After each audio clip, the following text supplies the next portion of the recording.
magacaygu waa Nasra Saleymaan Jaamac waxaan ka shaqeeyaa Health Center Waaberi waxaan joogaa qaybta nutritionka ee Rafeefka aan isku hayaan ka shaqeeyaa waxaan loo keenay barnaamijkan raad oo computerized ah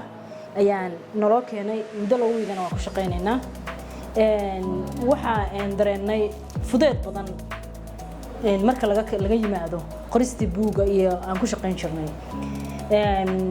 waxaan u malaynaysaa in shaqada ka fududaanaysa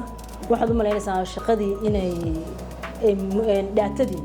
daatadii inay ka muhiimsan tahay ama aan walwal aanan ka qabin inay daatadii noo safe garaysan tahay oo haddii ay buugu wax ku dhacaan ama si kale wax u noqdaanba in aan daatadii mar walba helayno waayo buugu hadday biyo yar meel ka soo daataan ay biyahaasi taabtaan daatadaasi waa ka samartay waayo buugu waa qoyay laakiin hadeer maadaama aan adduunkuna casri yahay oo la sii socdo